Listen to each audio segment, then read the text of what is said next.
she was like, good luck.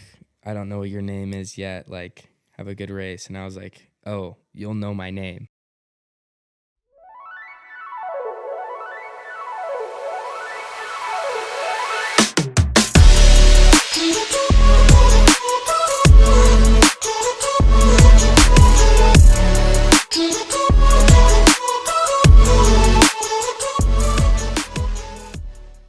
Welcome to BrainStoke Podcast. Today we are stoked to have a guest with us. Actually, this is our first guest that we brought into studio. So before we get to that, I just want to introduce our partnerships and sponsorships. So today the podcast is partnering with Utah Cycling League, NICA, for those who know that term. Preston and I are big fans of NICA and especially the Utah Cycling League. We've been involved with it for a number of years. And as we kick off the BrainStoke podcast, Utah Cycling League is one of our partners in getting this going. And ultimately, our objective is to try to involve as many athletes in our podcast as possible. So our daily dose is with Payson Norman. And we're going to dive into that today, but our sponsors are actually the ones who are making this possible to spend time with Payson today. And so we want to thank Aspire Counseling Network, Aspire Medical, two of Utah's largest mental health companies, and we're grateful for their support and sponsorship of the podcast. And we also want to thank Talking Cards, who is our go-to for all things communication and engaging those in our families. So thank you, Talking Cards. What's up, Pace? What's up, Preston? Hey, bud. It's great to have you here. This is awesome. So we've got Payson Norman. Payson is my neighbor. We should get that. We make sure everybody knows that. Yep. I know Payson really well, maybe better than I should, right? He spent a lot of time in my kitchen. Indeed I do. Both Tom and I were your coaches with Morgan High School. Yep. Right.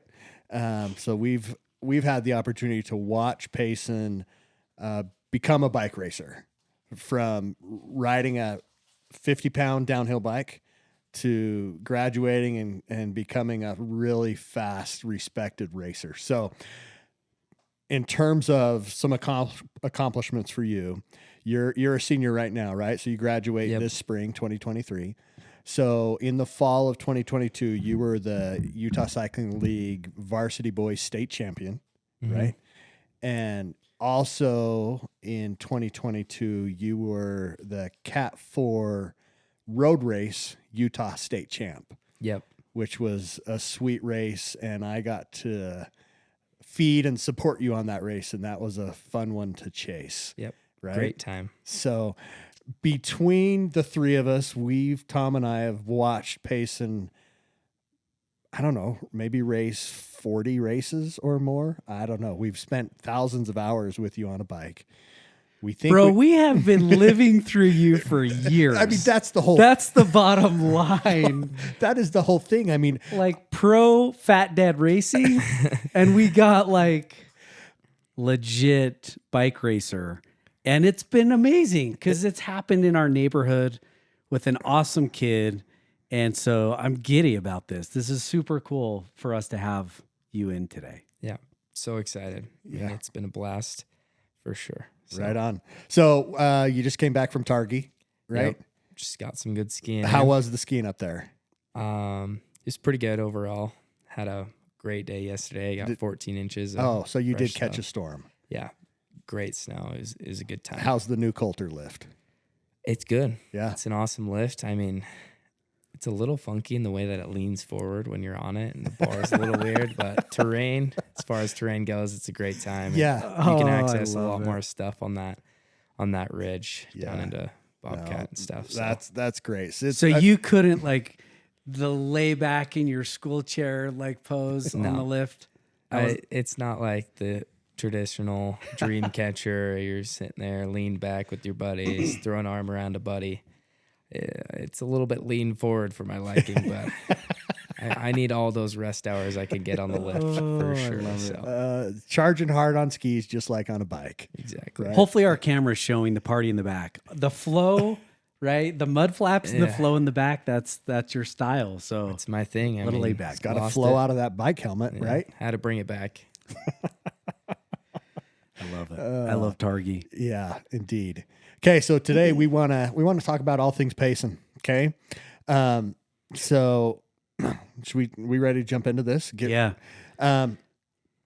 Maybe we should simply start by maybe you telling us a little bit about who you are, where you're from, something maybe some of us don't know about your family, and we'll start to ask some questions as we go. Okay. My name's Payson Norman. I'm from Mountain Green, Utah, and I grow up in a big family, as you could say. I have 5 siblings. My family is blended, remarried, so I have a lot more than 5 siblings with step siblings and stuff. So I have a big family, and there's people at my house all the time, and it's always a party, as you could say. So Yeah, there's always lots of cars in the driveway. exactly. I'm Right. sure Preston can see that being my neighbor. Indeed, I can. Well, what's that like though? I mean, how do you feel about having a revolving door of lots of people coming and going? What's that like? I mean, it can be hectic at times, and if you're not prepared for it, it can be a little bit stressful for sure. But I think in general, having people coming in and out is a great time. I mean, there's always something going on, so there's always entertainment, and it's good. It's lots of people, communication's a great thing. So Yeah, there's no doubt about it. Where do you fall, Pace, in the order of siblings? So I am the 4th sibling. I have 2 older brothers and an older sister. And then I have 2 siblings younger than me, a younger sister, and then a younger brother. So Cool. And you were the first to pick up a bike. I mean, Pretty did your much, brothers yeah. and your older sister, did they?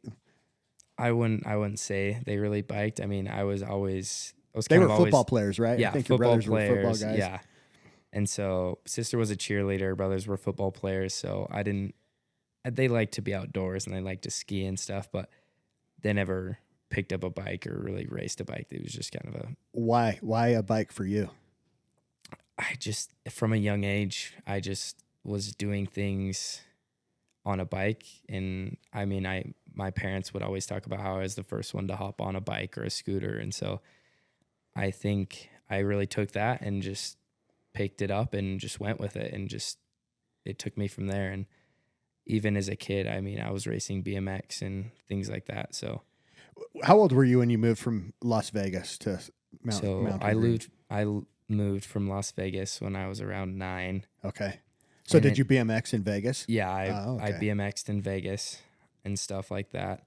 And so that was pretty good kickstart. Yeah. And I won a few races, but I wasn't necessarily anything special. I was just kind of doing it for fun. And I was so young at the time that it was just for fun. And my parents didn't necessarily take it too serious.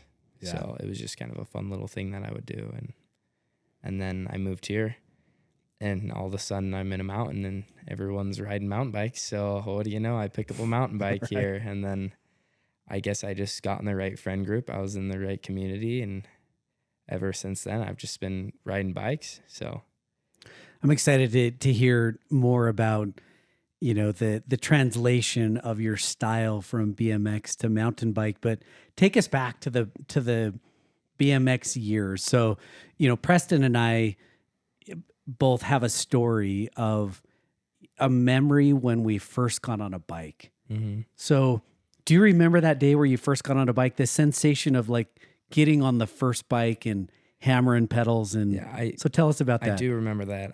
I remember having a Hot Wheels bike. I loved cars too. Loved getting Hot Wheels like any other kid. Yeah. Sure, pretty average. And I just remember like my brothers and my brother's friends being like, "Oh, dude, you're riding a bike. It's so like you're going so fast." And I just remember feeding off that energy. Yeah. And so I think one of my first memories on a bike is I was trying to do a wheelie, and I did this wheelie and it was going good. And then I wheelied over onto my back, and I was all crying and stuff. My brothers were like, "No, you're tough. You're good. Like, that was so sweet, dude." And so, Rub some dirt on it. Yeah. I could see him saying it too. I mean, yeah. And so I definitely was like, "Yeah, I'm tough. Like, I got this." And so I just remember like just that little memory. I mean, it was barely after I could ride a bike. Yeah. And so it was just So your memory is with your brothers being there yeah, and their reaction to you being on the bike. exactly. Okay. And my parents and Yeah. my sister and stuff and I remember my sister, I was like, I'm going to do this before you are kind of thing, kind of that sibling competition just with your oldest With sibling. Presley. Yeah, with Presley. Okay. So, Yeah. and it was like, I'm doing this wheelie and I'm riding this bike faster than you are and you're this much older than me. So you're competitive at a young age. That was a part of it. yeah, competitive. It was a big thing. And I wasn't competitive necessarily with my peers.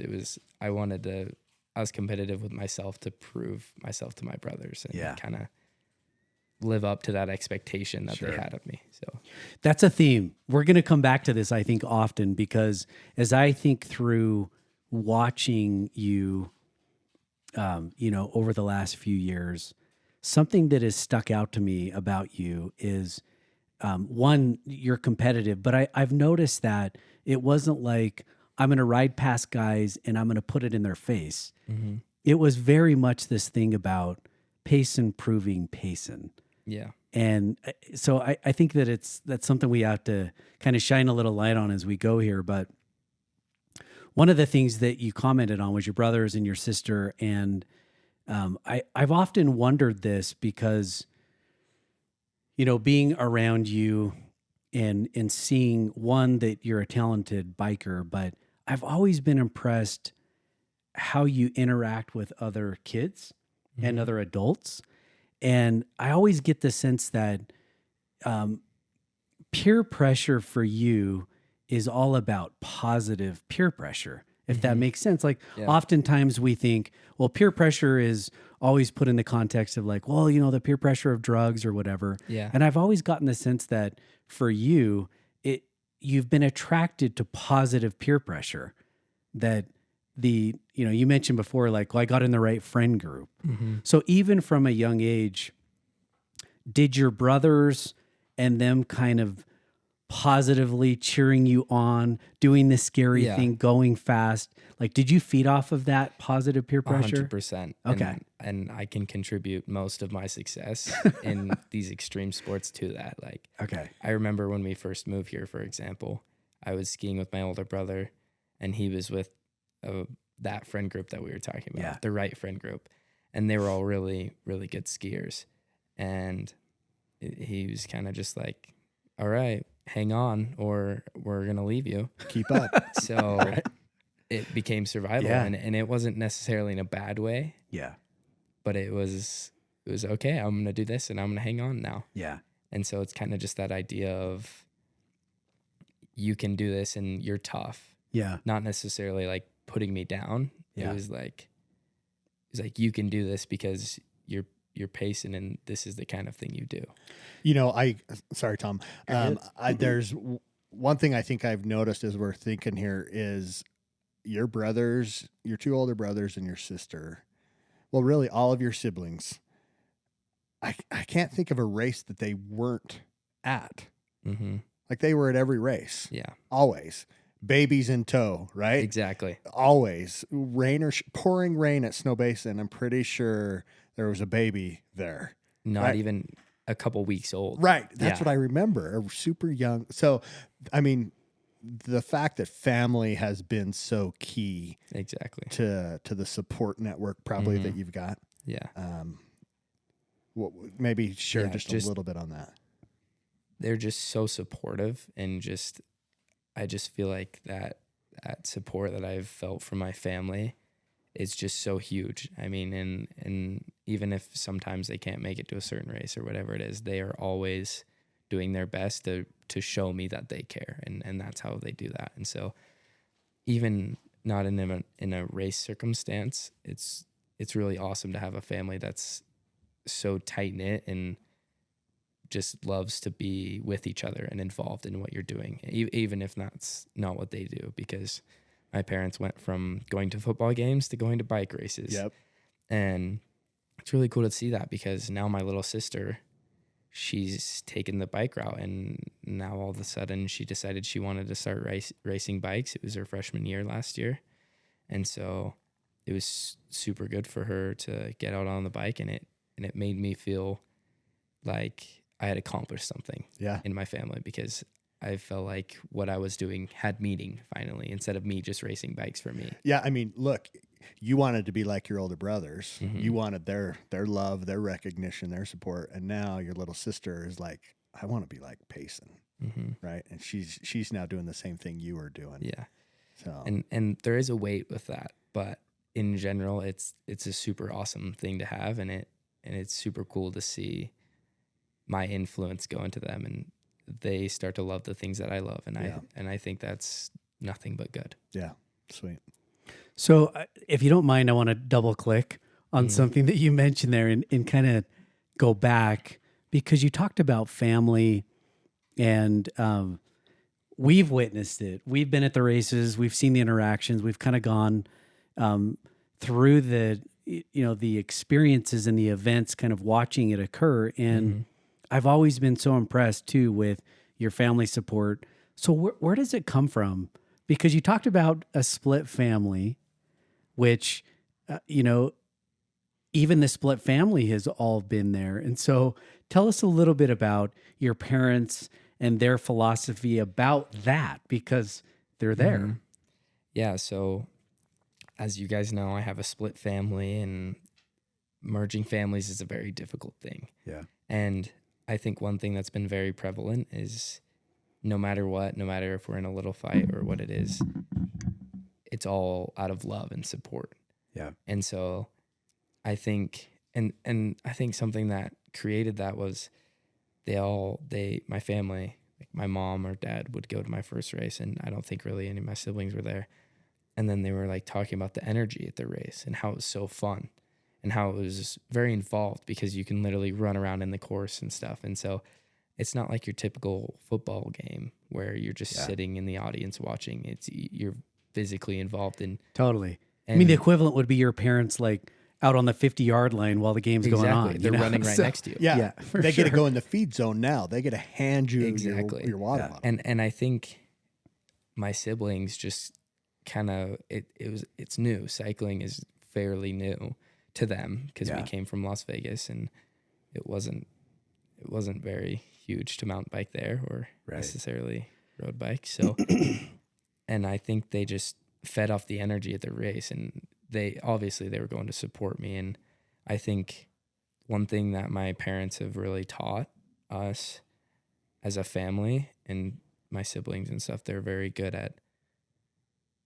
caring for the person, whether that's just showing up to their race. And so I think one thing that was huge is it was just like, I don't care if you want to go to this cheer competition, you're going to go, because you're going to support your sister.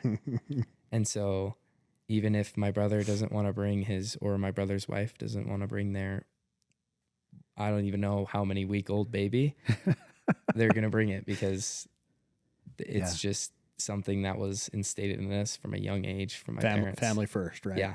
It's family. Yeah. That's just how it is. So I love it.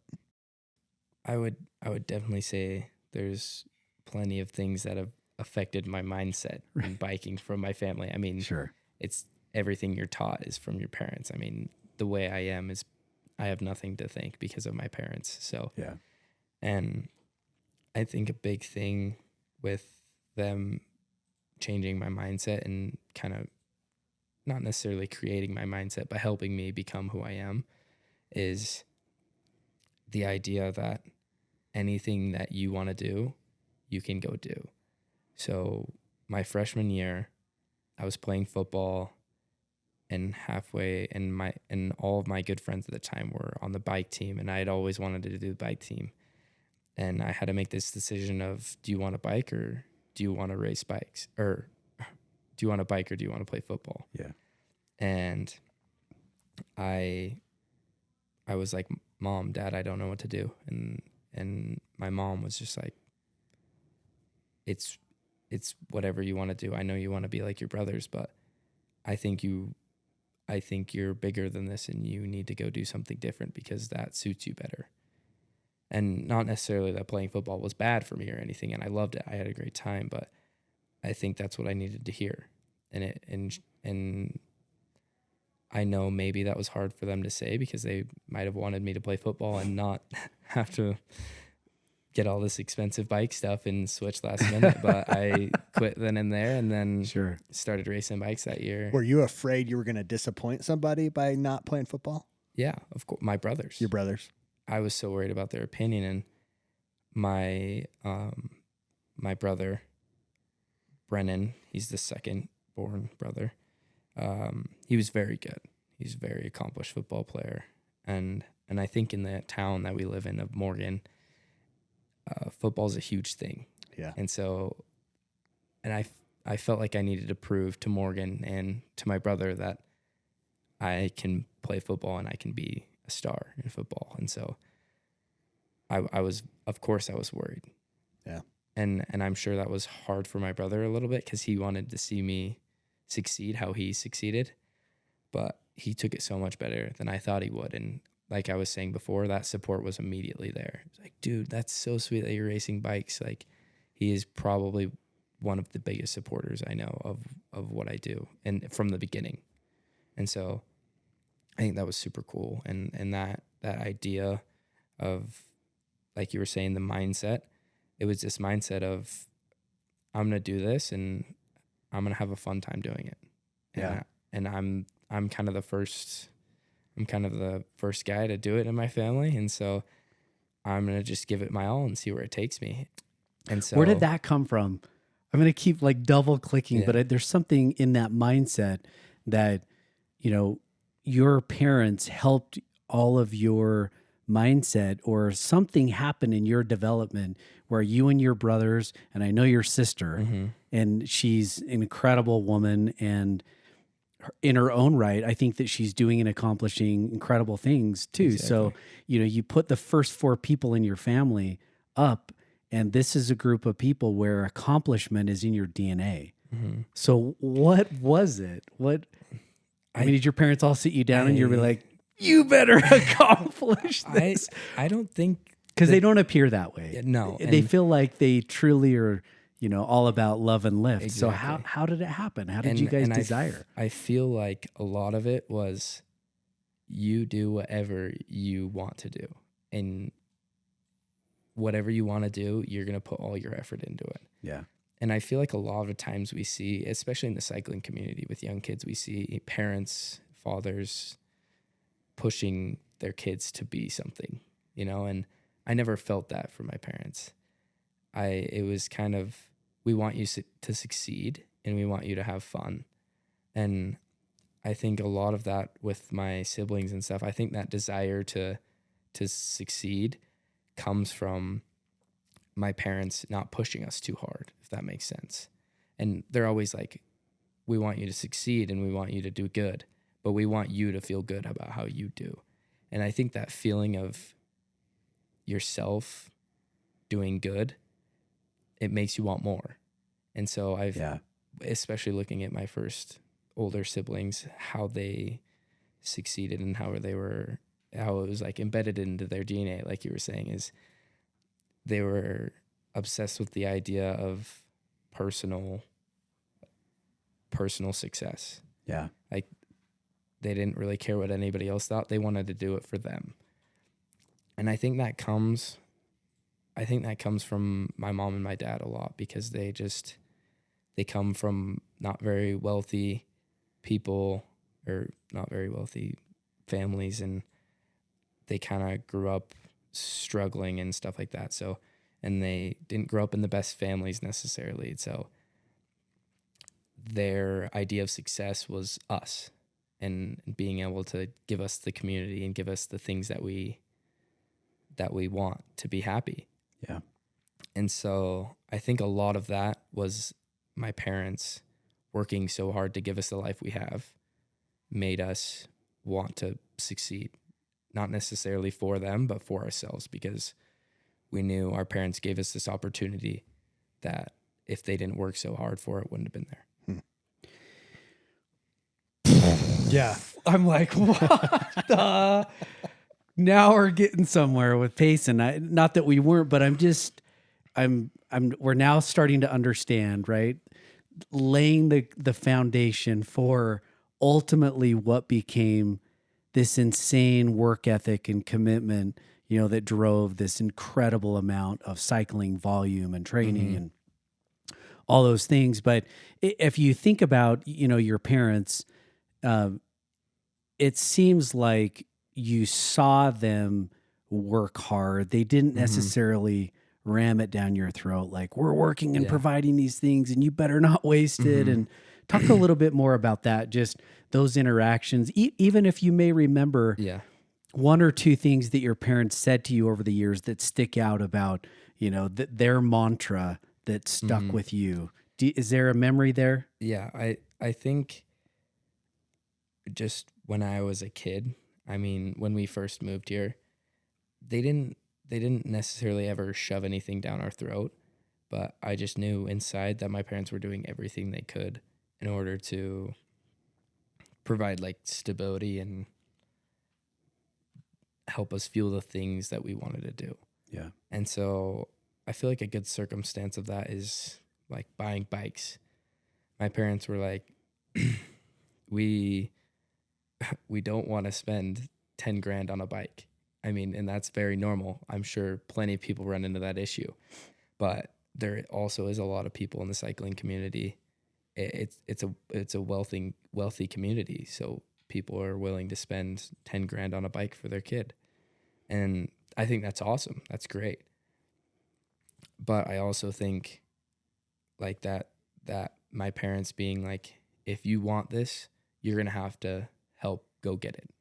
So you're going to have to research it. You're going to have to earn the money. You're going to have to go get the bike. And it was just kind of stuff like that. Not even necessarily about bikes, but just in general, just things I wanted as a kid, or even if they had the money to buy it for me, just them implementing that work ethic was so huge.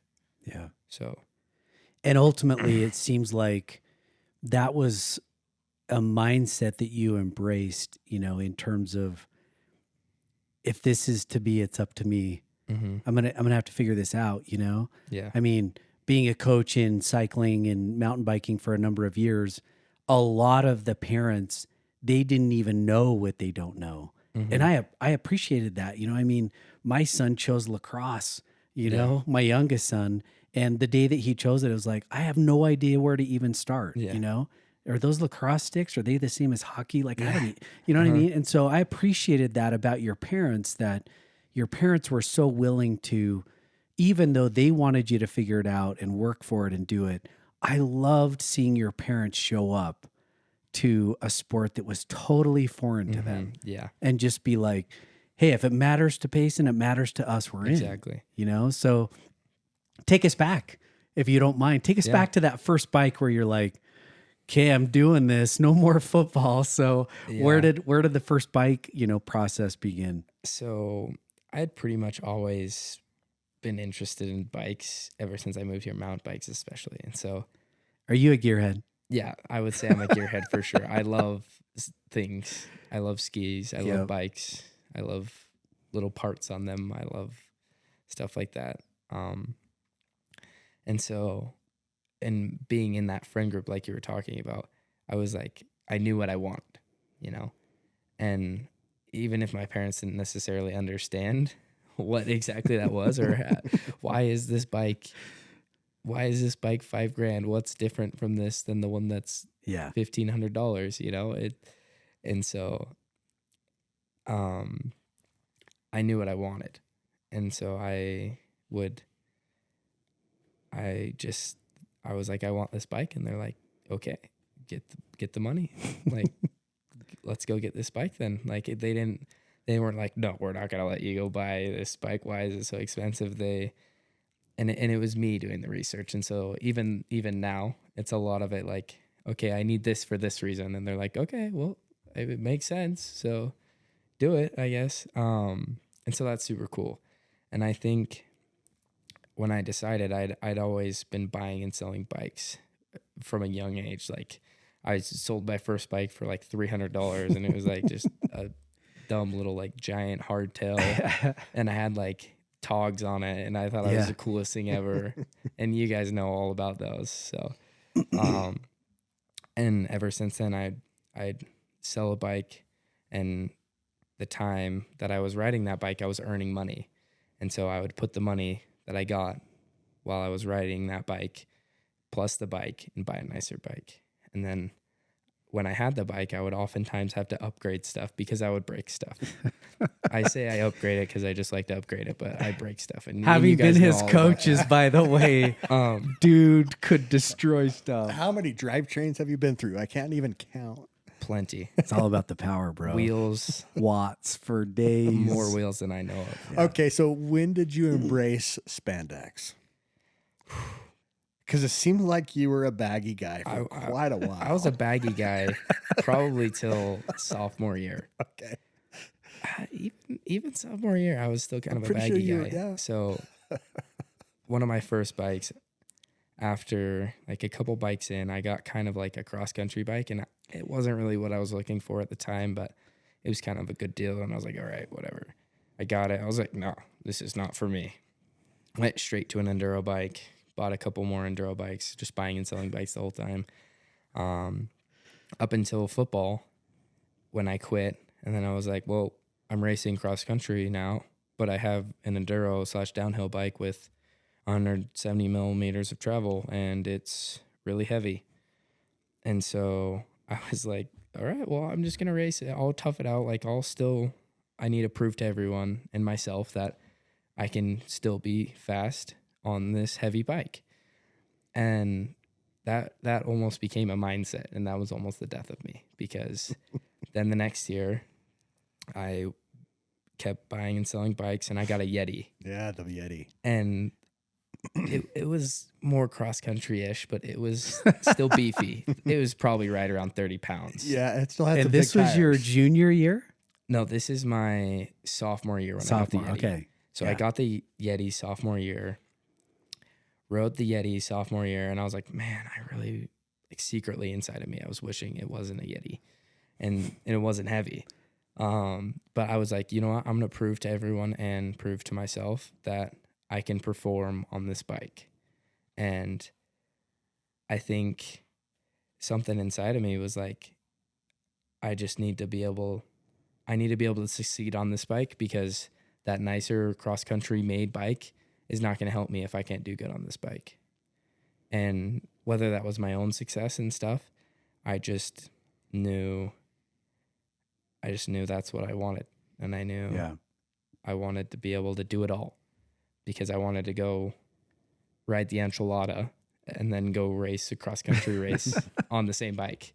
Yeah. And now that might have not been the smartest, but I think it was around mid junior year. I mean, sophomore year, I didn't put any effort in. I was just riding for fun, still in baggies, but I would hop in spandex for races, basically.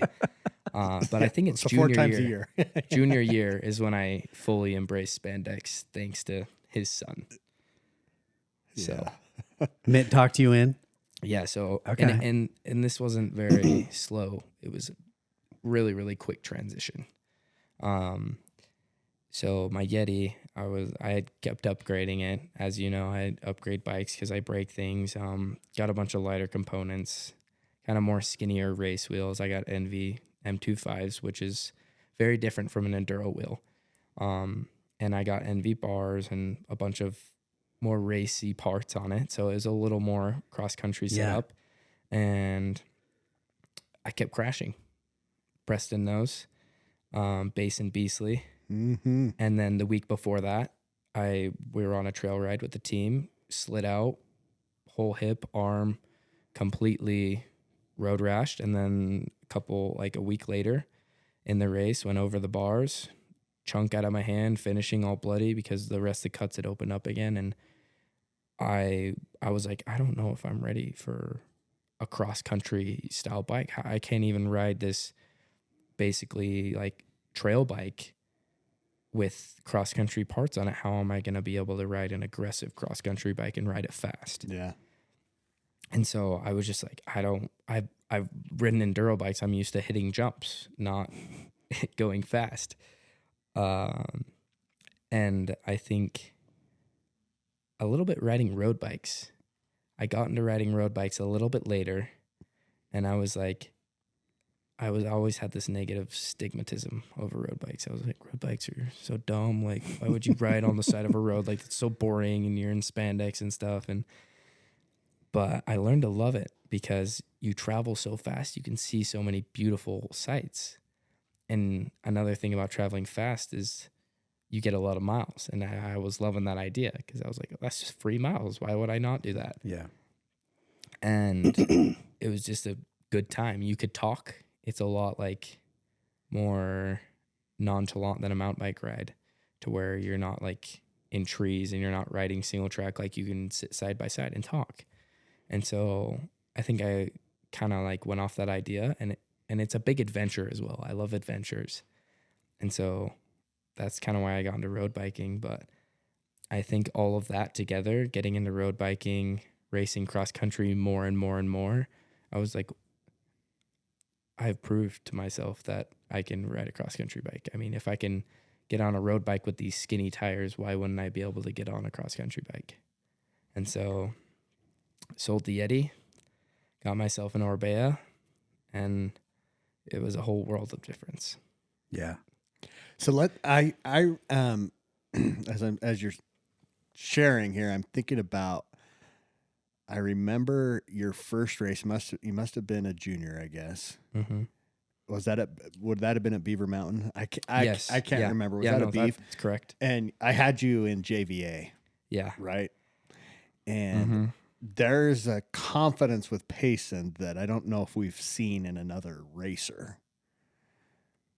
And you told me, hey, I'm gonna destroy the field today, and I'm gonna force you to put me in the varsity category. Yeah. That's essentially what you were saying. Yeah, to me. I was You said upset. something to that effect. You were mad that I hadn't put you into varsity yet. Which was understandable. And now looking back on that, I understand what you were trying to teach me, and it was 100%. Whatever. It was a Whatever. good coach call, you know? It was a coach call.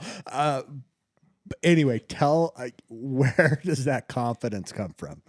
And this was a Yeti, right? Yeah, I was this still was- on the this Yeti. was still Junior the- year, this I is was still on the the Yeti. Yeah, you were on your whole junior year. You were whole on the junior, Yeti. but I was on the pretty much upgraded. It wasn't even the Yeti at that point. It was all cross country as it could get. Yeah. And so, I mean, it was still heavy, but it was more getting there. Yeah. Not quite there, but getting there. And it definitely was not fit for what I was doing.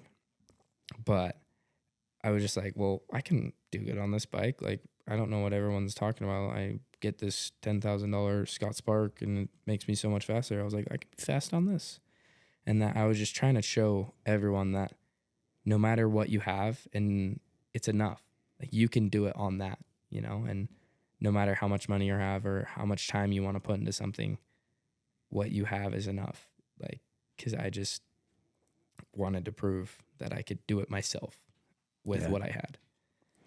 So this is where I have been wanting to spend, over a year with you on this topic right here that you're bringing up. And that is, as a coach, and Preston knows this, we talk to, we train with, we spend a lot of time. We love bikes personally. Mm-hmm. And so this is like our thing that we want to spend time thinking about and to figuring out. And, I'm going to admit something right now, on air, that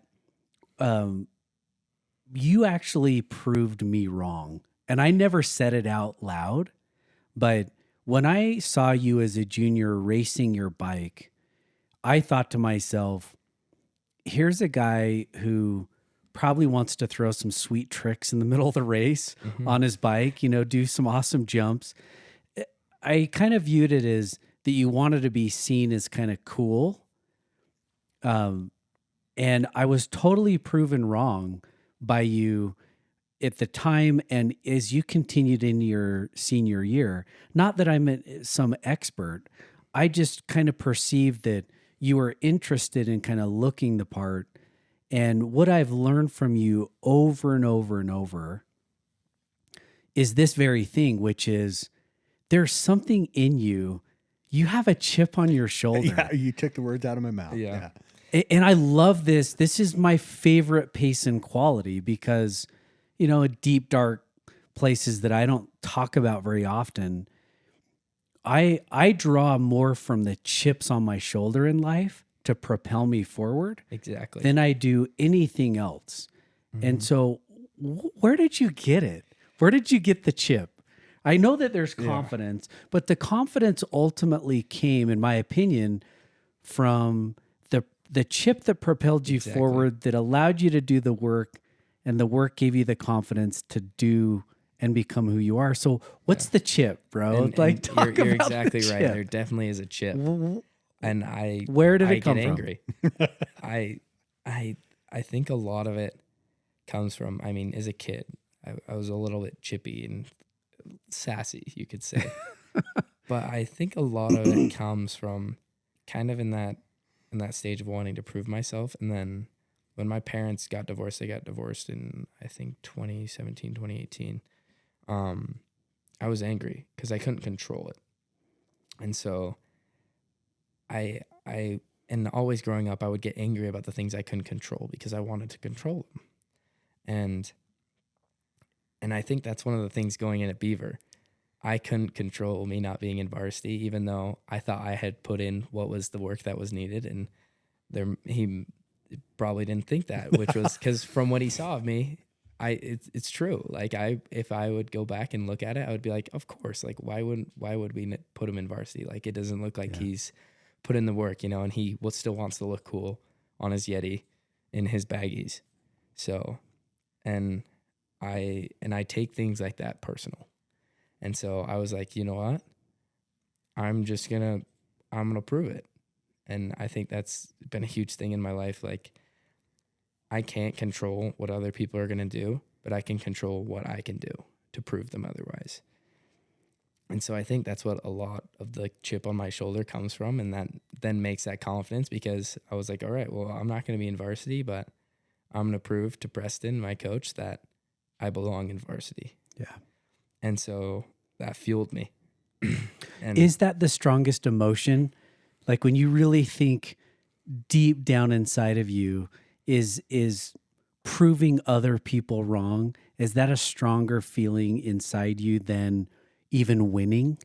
Does that make sense? Like, yeah, just like dive into that a little bit. I would like say the reservoir of like feelings when you're on the bike and it starts to hurt.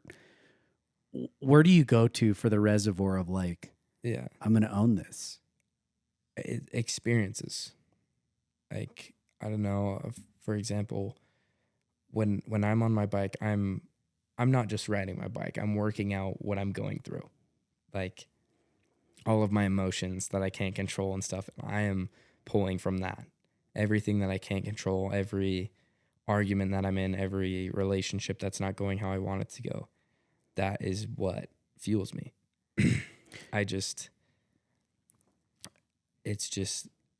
That is so much more powerful, like such a more powerful feeling than winning, and winning's cool and it's awesome. But I think having that structure of being able to go out on your bike and let all those feelings go away and just ride it out, and you don't have to think with your head, just think with your legs. So that is awesome. So I'm fascinated to learn more about that, feeling with your legs and kind of thinking with your legs and kind of diving into that.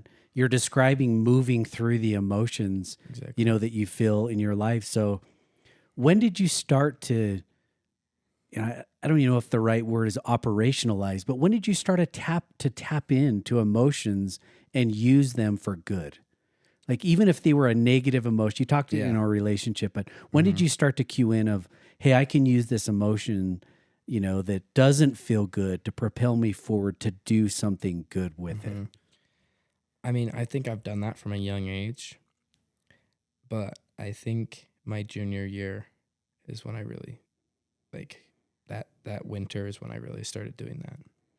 Because I feel like I could go do that with, like, skiing and stuff before, but the repetitiveness of everyday biking is when I really started to do that. Because no matter what I was doing, I could rely on biking. every day. So it just was a huge help to all those things I couldn't control and all those negative emotions to make them positive things. So I'm gonna take this negative situation of what's going on in my family or what's going on in my life, and I'm going to work myself harder, and I'm going to make something good out of it. How did it turn into results? I think how it turned into results is when it just turned in. I wasn't even focused on results at that point. I was just riding with my friends, you know? I was just having a good time. I was just, even if I didn't feel like I was expressing that negative emotion to turn it into something good, I was just having a good time. And I think when I really let my natural ability to like work kick in is when I started seeing results. And when I got consistent is when I started seeing results. And I would see results by getting angry and turning the bad things into good, but I never saw results like when I started being consistent. And I think one of the things that helped me be consistent was when your son Mitt, he told me, we were riding bikes once and I was just like so angry. And he's like, one sec. And he was like, and I was just talking to him about how I was frustrated about whatever was going on. Probably wasn't even a big deal. And he's like, just save it. So you work it out when you're on the bike, you know? And I started working it out every time when I was on the bike instead of that one day you go and race, you know? And he was like, save that and use it. And so I think that was huge to really switching that and getting results was like channeling my feelings and channeling how I'm doing and putting it into doing more work and working myself harder and winning that mental battle. Do you, are there any regrets you have on the bike? Yeah. What? Not jumping into cross country sooner, not accepting it. Just not embracing the sport sooner? If I would have embraced it freshman year or whenever it was, I would have accomplished many more things than I have now. Yeah. And I would have been so much better than I am now. And that's hard to think about, but at the same time I had to learn something. And that's what biking made me learn was don't be afraid to jump into something just because you're nervous about how you're going to do when you put all your effort into it. And I think my sophomore year is when like I was just like, I don't want to like put all my effort in because like it's not cool to, you know, and because I was worried about how I would feel about putting all my effort in and then not getting the results I wanted. And so I think that's my biggest regret is... Were you afraid you were going to miss out on something else? Not necessarily. I was just afraid I would be judged by everyone because I was like, if I put all this work in and I'm still not doing crazy good, then I'm not enough, basically. So, Pace, you're queuing into something that I think that,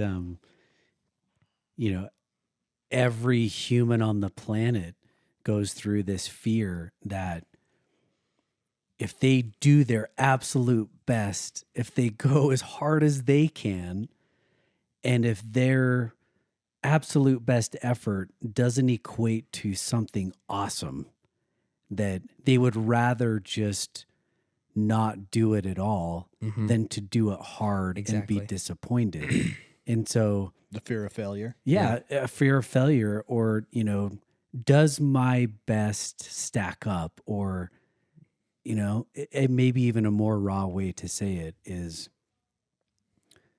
does what I do matter? And so talk about that, because as much as our listeners may know it or not, this is probably, from a coach's perspective, maybe Preston can speak to this too, this is the biggest struggle of the majority of the cyclists and mountain bikers that we have coached. Mm-hmm.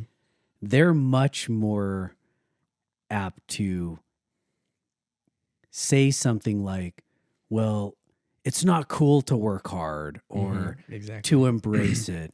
And in reality, we're, as coaches, we don't force them into embracing it, but we see and we know, I know from my own high school experience that I talked myself out of doing hard things. I would have said it's politics, or the coaches hates me, or all the, things. But in reality, I was scared that I would try really hard and it wouldn't matter. Yeah. I wouldn't get stand on a podium, or that I wouldn't get popular because of my, work that didn't turn out or whatever. So speak to that a little bit more. And I think, sorry, fear of failure is a huge part of that mental battle. And just that fear of failure will keep you from doing anything in life. And I was so worried that when I put my 100% in, like you were saying, it wouldn't be enough.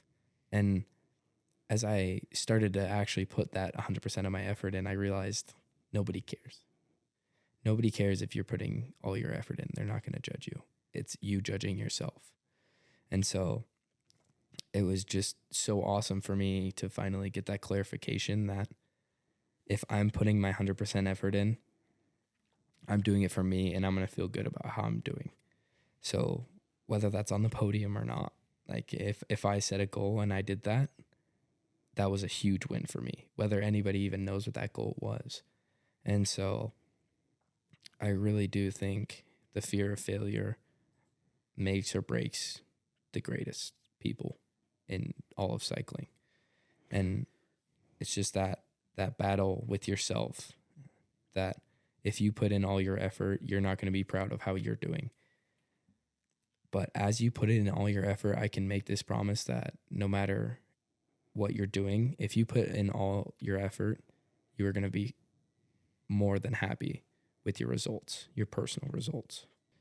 And so I wouldn't have won state mountain biking without that crash in that race, and then getting back up and coming back and then letting go again. I don't think I would have had the strength to do what I did at state without that grit and that mentality of it might not be perfect, but I'm going to work with what I got. I think that's what it was. I was just going to say that I love everything about what we're talking about, because this is going to be something that you're never going to forget it, right? It's impacted you in so many ways, and it led to a spectacular result a couple races later. But I just think of how awesome the sport is, and all the cool things that so many other racers are also experiencing, just like this, whether they all recognize it or not, I don't know, but I love how you've recognized it, and it's just going to be something that you're going to keep as one of those core experiences that you'll be able to rely on forever. That's so awesome. That's an incredible skill. It actually was incredible for me, for Preston, for others in our community who are cyclists. We've been doing it for 20 plus years of our life, and it actually was quite mind expanding for us to think through the volumes that you were doing at your age. And, there were very few conversations, by the way, going on behind the scenes where people were like, Payson Norman is, is a physical specimen. Like, he just has all this incredible physical ability. That's apparent. You're an incredible athlete. But when people would talk about what you were doing, it was a conversation about your incredible mindset. Preston alluded to it, this confidence that you had. And, in my opinion, because we were kind of watching you up close, we got to see, that it was because of the work, that you had done an insane amount of work and volume. And the byproduct of that amount of suffer was your confidence. Mm-hmm. And so I want to just jump now to, going to the race your senior year and how that first start line went down, because this cues up this whole concept of Payson Norman, chips on the shoulder on the left, confidence on the right. So take us to that moment and capture it. Is this the state race, or is this? Are you sharing about This is the this is the announcer. The announcer story. Okay, At the state race, that was at state, or it. Well, I can't remember. There's a few different announcer stories. We love Utah Cycling League. Let's make sure we Oh no, of course. This is they're awesome. Yeah. It was the race announcer introducing the racers and trying to engage kids at the start line in an effort to calm everybody. Mm-hmm. Just kind of get some pre-race jitters out. And so talk about that. Yeah, so I mean, I'm sure if any of the viewers have watched or raced a NICA race, the announcers at times, they like to ask questions and calm, like you were saying, and it's super fun. It's a great environment. Yeah. It's awesome. And with that, comes like when kids are kind of in the zone, taking things serious, comes like not necessarily snarky responses, but yeah, you were stoked. It's just rational. Yeah. You're just so focused on one thing that it's hard to be like, oh yeah, I ate pancakes this morning, because they always ask you what you ate and stuff. And so, and I love my announcers. I mean, I have a good relationship with them because you see them every time before the race and you're talking to them and they're all super cool. I love them. And that also adds to the fun. It's exciting. Everyone's getting excited. Yeah. And so, so it's Price. I come to the start line completely in the zone, like we like to call it. So focused. I can't even remember or hear anything anyone was saying to me necessarily, because I'm thinking about what I'm going to go do, and I'm going to go suffer, and you're going to suffer. So, and this announcer is kind of going down the line, and she's saying the names of the people, and she's like, "Oh, hey, am I allowed to say names or?" About your name? No, not about my name. Sure, yeah, of course. So she goes down the line, and she's like, "Isaac, are you excited?" And I'm on the front row, and there's plenty of kids behind me, and hey, Isaac, or are you excited for the race? Blah, blah, blah. And then she starts kind of going down the line, good luck, Isaac. Good luck, Tate. I forgot. I don't even know who else was on the front row, but she just said everyone's name. And she knew their names. And your name is on the race plate. Right. So they know your name. And then she gets to me. She's like, "Oh, good luck. I don't know who your name is, but good luck out there, blah, blah, blah." And then I was like, "Oh, you'll know, you'll know my name." Okay, here we go, folks. So this is where the chip shows up, right? So, this is dude in his, he's getting his game on. Yeah. He's got his game face on. So say that again. She says, she was like, "Good luck. I don't know what your name is yet. Have a good race." And I was like, "Oh, you'll know my name." And it wasn't necessarily in a snarky way. It was you'll know who I am. Dog. Got that dog in him. Yeah, I just was like, I mean, you could probably obviously see my name and you probably know who I am already. So let's cut it. And just that's where that confidence kind of showed up. And was it necessarily a good thing? Probably not, but it was definitely a bit of my character. For sure. So in that moment, I as much as we joke about this story, I think that, and there was no malice, I'm sure, of the woman by any stretch. She's just engaging the kids and, trying to start the race. But it says something about you that in that moment, in your mind, you were there to have an impact, right? Yeah. I mean, a lot of kids could say or have said nothing, like, "Oh, she doesn't know my name." Yeah. Like no big deal. Immediately, a lot of kids would have said in their self-talk, "Oh, I'm not known. She didn't acknowledge me." Right? The stuff that, to be honest, I'm that guy often. Like, I'll immediately be like offended, and I'll immediately go to the woe is me. And your initial response was that, "Hey, I've done the work. Yeah. I'm supposed to be here. I'm supposed, yeah, I've earned the right to be here. You're going to know me." And so just tell us what happened that day in 10 seconds. So, I went and won the race, obviously. And as I was coming in, the announcer once again, I think she said something about like, "Oh, I guess I know his name now." And then she came up to me after and she's like, "Yeah, that was funny. Like, it's nice to meet you, Payson." And I was like, "It's nice to meet you too." But,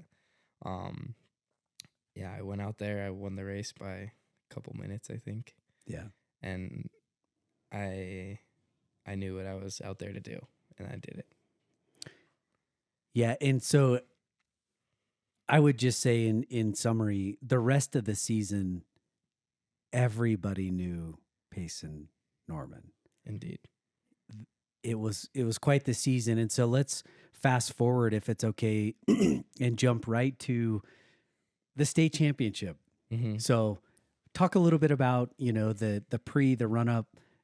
If you wouldn't mind, because there is another name in this whole story that, and you insert anybody you want, but I also happen to know your brother-in-law's unreal. Yeah. And a great guy, an incredible cyclist. Yeah. And so maybe talk about him a little bit, his mentorship in the run up to state, and then tell us about state. So my brother-in-law also helped in the transition to get me into spandex. So he would just take me on rides and just wouldn't listen to me complain. And eventually I stopped complaining because it's not worth it to complain in front of him. He just won't acknowledge it. And that was good for me. So he was a big mentor for me. He would always take me out, and it was also another thing, like the confidence, chip on the shoulder thing. All of a sudden I wasn't the fastest in the family anymore. So I had something to prove. No, I'm just joking. But that's just part of our relationship. For we just sure. like to kind of get out there and ride and battle back and forth and have a good time. But he was also racing NICA and stuff, and so I had someone to relate to in the family, so that was awesome, and he understands the mental battle for sure, and so he was a huge help. And then I have a buddy, his name's Joe Hansen. He also won his region, won every single race, an amazing cyclist, super cool guy, one of my close friends. And we kind of went into state with the strategy of, let's go do this. Let's work together and let's go get 1 and 2 on the podium. That was the goal. We didn't know how it was going to end up. And I think if we ended up going 1 and 2, if he would have won, I would have been just as happy, and I just genuinely wanted to see him succeed. And he was one of my close buddies. I loved riding with him. He was a huge inspiration for me. And so let's make it clear, Joe's from Corner Canyon, right? Corner Canyon. And an awesome dude. Yeah. We got the chance to ride with him a little bit too. Yeah. And by the way, tell the listeners your brother-in-law's name. Blair Perks. And he's a Bountiful guy. Yeah, he's from Bountiful. A couple years ago, he raced people like Anders Johnson, some of those big names you see racing pro and stuff like that. So a shout out to Blair, just as a side note. So for those listening in, I'm a huge fan of point-to-point, P2P. Blair shows up, races pro, and finishes top 10. Yeah. And last year, in my opinion, watching local kind of cyclists that to me was one of the most incredible days. So anyway, shout out to Blair, incredible cyclist, and talk a little bit about, just mention slightly, because at the highest level that you're racing at, going into the state championship, the little things, the little 1% tweaks about your preparation and run up. So if you wouldn't mind, just what was Blair specifically? Give him some nuggets. Don't give away the secret sauce. Not the trade secrets, but a couple of the tweaks that Blair was doing to help you get ready. Things like lubing my bike. Like I can lube my bike. Pretty much anyone can lube their bike.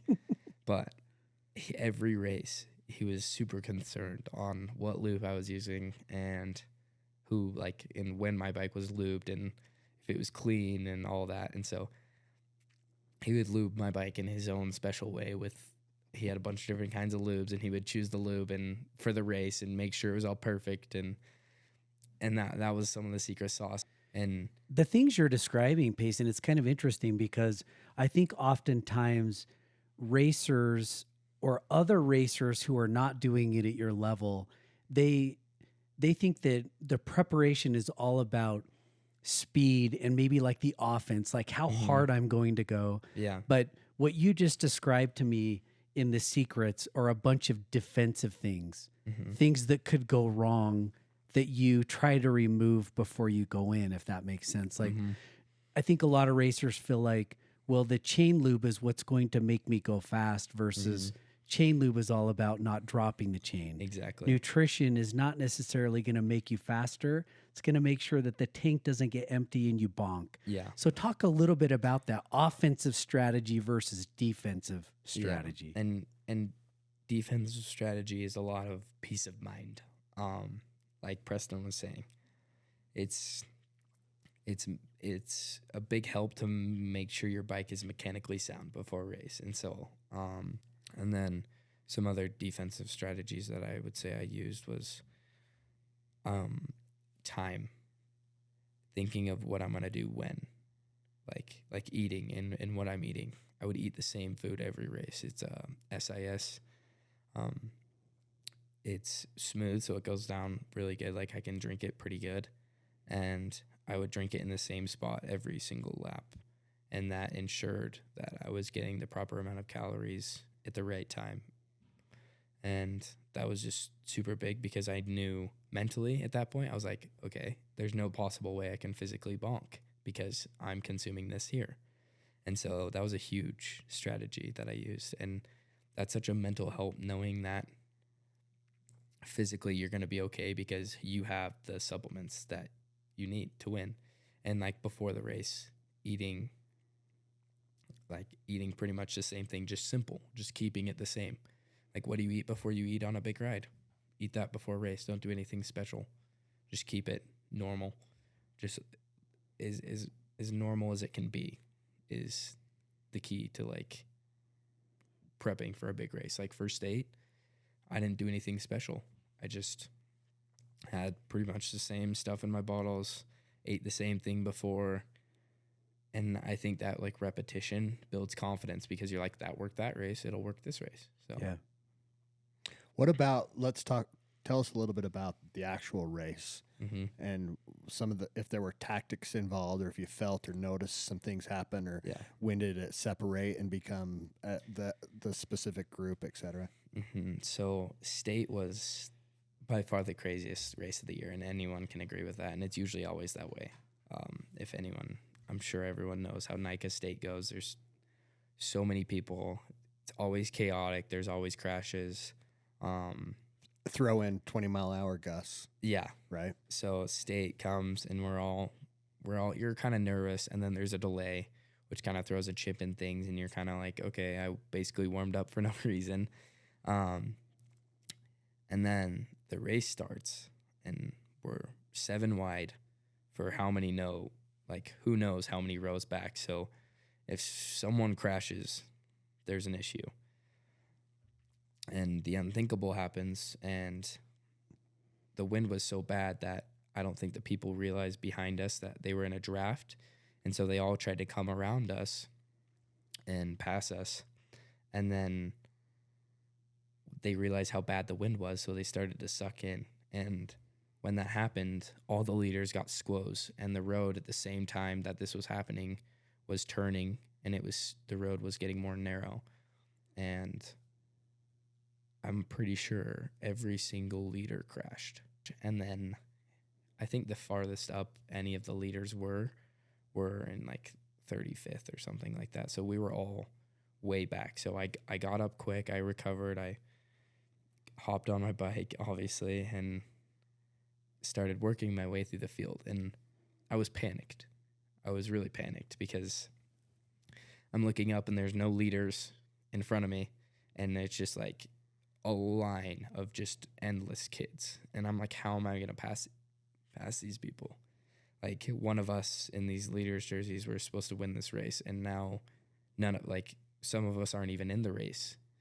And then something clicked, and I was like, it doesn't matter what happened. You're going to make the best of it, and you're going to go get out there, and you're going to work with it. So then I worked my way through the field, and there was a couple guys who got away, and they were like a minute or two up, and I was able to catch them.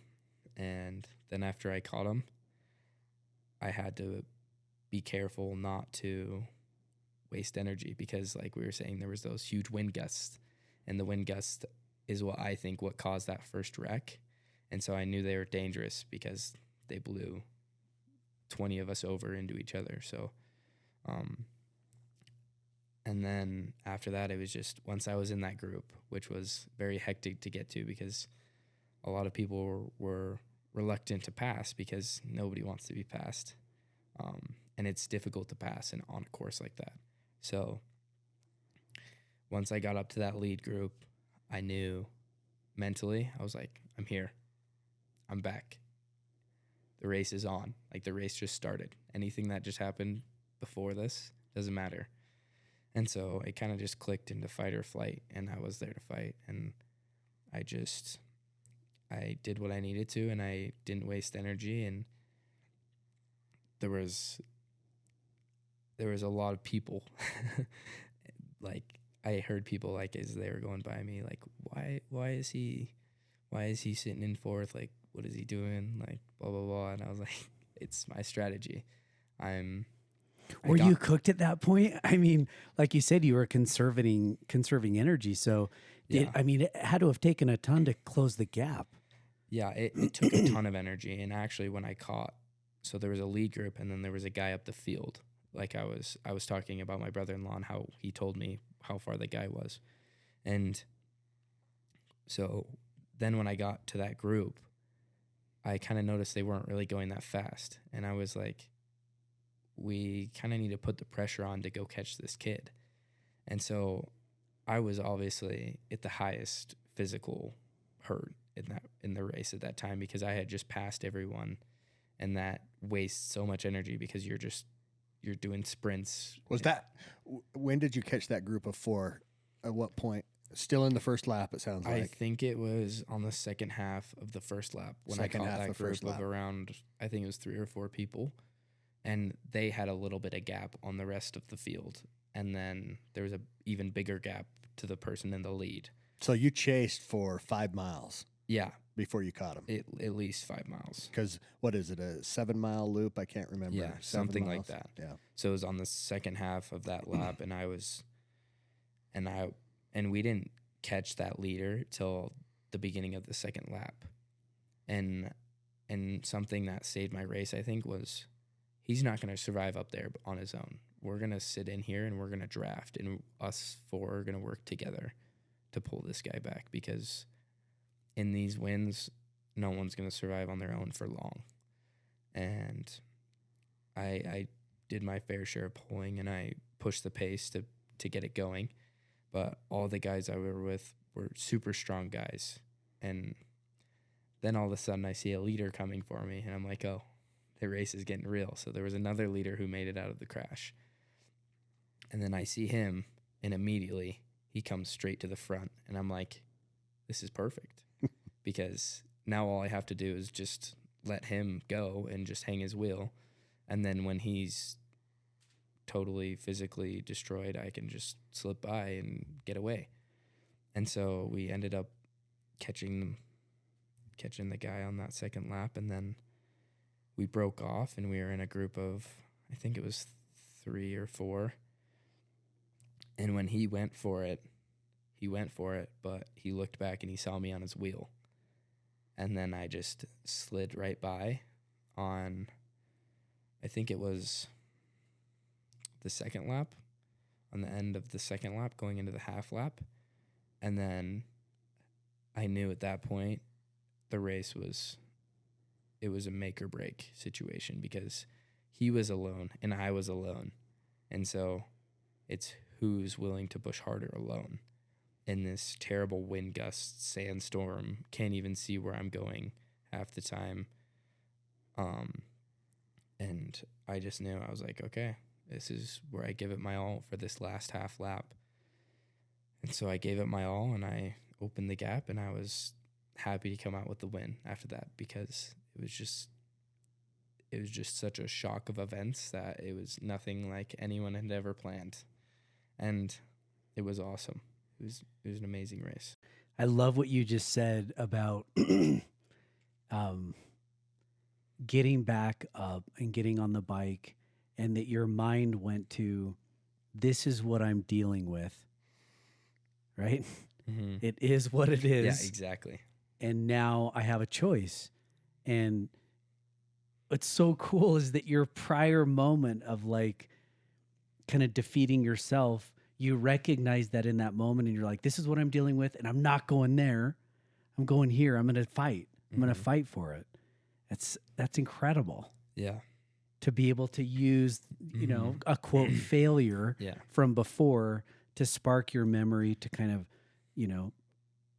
make sure that it was a different trajectory, that the outcome is at least, I don't know what's in front of me, but I'm going to fight. Yeah. In the mental health world, or, the, professional athlete world of having coaches, they would say that was your moment of either reacting or responding. And reacting tends to be, a negative implication. You immediately go to blame versus, a response. And the response this time was, I got to get back in the race. I'm going to get back in the race. Yeah. And that's so powerful, that lesson was the outcome. Clearly you fast forward and you're now in the finish, straight. And what are you thinking, man? Take us to that moment of like, I did respond. And now I was just thinking of, this is what I wanted. This is it. Like, this is what I've been putting in all those hours for. And like, this is what I worked for, and this is why I do what I do. I just kept thinking that, and it was huge, because I was in that finish line straight, and I was like, I thought how a little bit. I was like, how did I just do that? I was in a little bit of disbelief, because it was crazy. It was something that had never necessarily happened to me.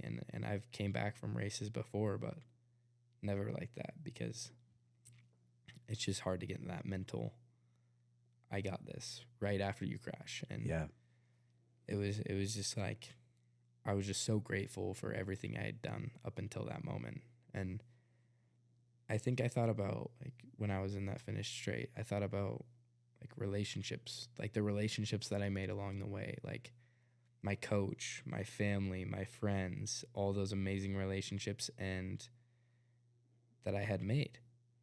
And I was just like, this has brought nothing but good into my life.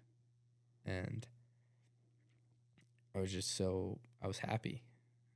I was thrilled, even though that it might not seem like that big of a deal to anyone else. It was to me. I can tell you, as someone who received a post-race text, your gratitude was off the charts. I thought that was so cool that you spent time afterwards, traveling home, whatever it was. And I know there were several people who you were extending thanks to and gratitude to. And, maybe we can kind of summarize, a little bit just in wrapping this up. But as you kind of now look back at cycling and mountain biking, especially high school racing, talk a little bit about that, the people or the process or what it has done, your gratitude for Utah High School Cycling League and what role it's played in you becoming now that person who you're like, if that makes sense, who you have become. And I have no one to thank but the community.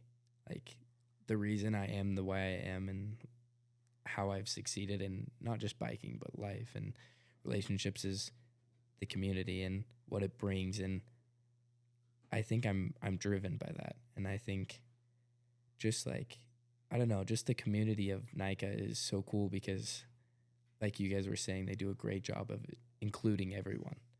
And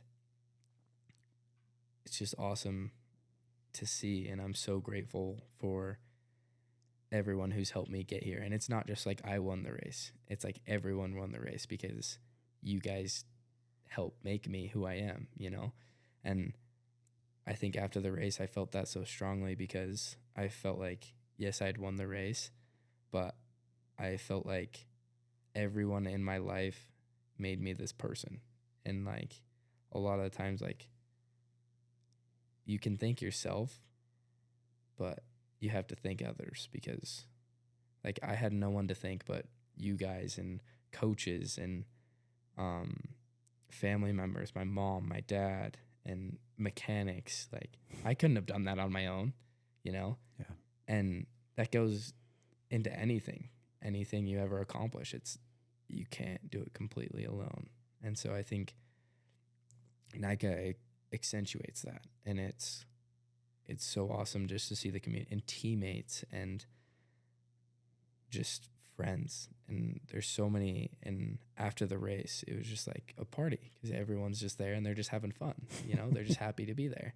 And like, I'm thankful for my competitors as well because they're all super cool people who have done the same thing as me. They've put all the work in and they enjoy doing it. And I think that's a huge thing to be grateful for because I wouldn't be here without it, and I don't think any of us would be here without someone helping us be who we were supposed to be. Amen. Well said. I know Preston and I ended up at an after party. Payson's mom threw a surprise party, and I can tell you, as being there and a lot of the community who went to support, Payson in that moment, people genuinely felt that they were with you on the bike that day. You know what I mean? I could get emotional talking about this, but Payson's story of the chips on the shoulder and overcoming hard things. People were with you on the bike that day because everybody has a chips on the shoulder, doing hard things, having to face their own battles when they've given up. And that day, people genuinely felt in our community that Payson's story was their story, and that's the story of Utah high school cycling, is this process of overcoming yourself to become a better self. Yeah. And I can just tell you, it has been an absolute joy to watch you become not Payson, just the state champion, but this incredible man who is a great human and an awesome person and kind to other people. And I'm just so stoked for the life you are going to now live and the people you're going to love and lift, because you have also been loved and lifted, and you see it and you appreciate that. And it's just been cool, man. So thank you so much. I don't know if you others want to chime in, but Well, just for fun, I pulled up Payson Strava. So let's hear this. all time he's ridden 408 rides. He's got 8,689 miles under his belt. Longest ride 154 miles. Biggest climb says 5,000 feet, but I've got to think you've got a climb that's longer than that. Yeah, no, I've Even done that a couple climbs. That that are longer than 154 miler had to have more than 5,000 feet of climbing, because I'm pretty sure that was the Mirror Lake road race, right? So Does it say there, Preston, how many hours? it doesn't. That's what at least not on that app. Maybe it does on the computer, but it is worth noting. Year to date, we've got 6 rides. Yeah. So what's next? and that's okay, because that's okay. I guess let's end with, or let's get close to, what's next for Payson Norman. I'm gonna head on a mission this coming summer when I graduate, but I'm gonna try to race this season. Just have fun. I-Cup races, or I'll probably get to a couple I-Cups, roadies. but mainly road road. races. I see Road it. races are just Nathan Manwaring has gotten under you. exactly. Yeah, I that's love my coach. Another person I have to thank, but it's just a good time. And Yeah, that's great. I mean, although it shows I've done 6 rides, I mean, I'm sure there's a bit more private rides there. I see what you're doing. Not saying anything there, but live in secrecy. I so get you it. can, I get it. but yeah, and just like nothing but like gratitude for everyone in the whole community. And I think what's super cool about it is everyone contributes. Everyone, like you were saying, it wasn't just me. It was everyone contributed to who I am. And so I think that's super cool. Something about NICA is they really focus on that. And I mean, and like some people may hear my Strava numbers and be like, oh, those aren't that impressive, but I'm sure there's plenty of rides off the charts and stuff, because but I really didn't start ramping it up till junior year. Yeah. And Dude, so that's you like don't- 2 years of riding. You don't have to apologize for anything, my Yeah. friend. But it's fun, and it's a great community we live in, and thankful for you guys having me on, especially as the first Absolutely. guest. Yeah, Absolutely. I think we got our daily dose, huh? Yeah, for sure, a daily dose. Last thing, just would you give any advice to, the Payson out there who's, in baggy shorts, and he's like, man, am I a football guy? Yeah. What? Where do I fit? How do I matter? I think my biggest advice to anyone going through anything similar to me is keep pushing through. Like keep riding your bike, keep doing that thing that makes you happy, and find joy in that, and find joy in the process, because winning races is fun, but riding 5 times a week with your friends is fun, or riding 5 times a week in general is fun. Being outside is fun. So I would say use that energy, whether it's negative energy, whether it's good energy, whether it's reinforcement, use that to become something, and take that and move forward, and just always keep moving forward in your life and looking at what you can do instead of focusing of what you can't do, and just take that and do the best you can. Put your 100% in, and I promise you will not be upset with your results, no matter what it is. So that's my advice. Thank you. Well said, Pace. We love you, dude. Love Thanks you for guys coming too. on. Pleasure. It's been awesome.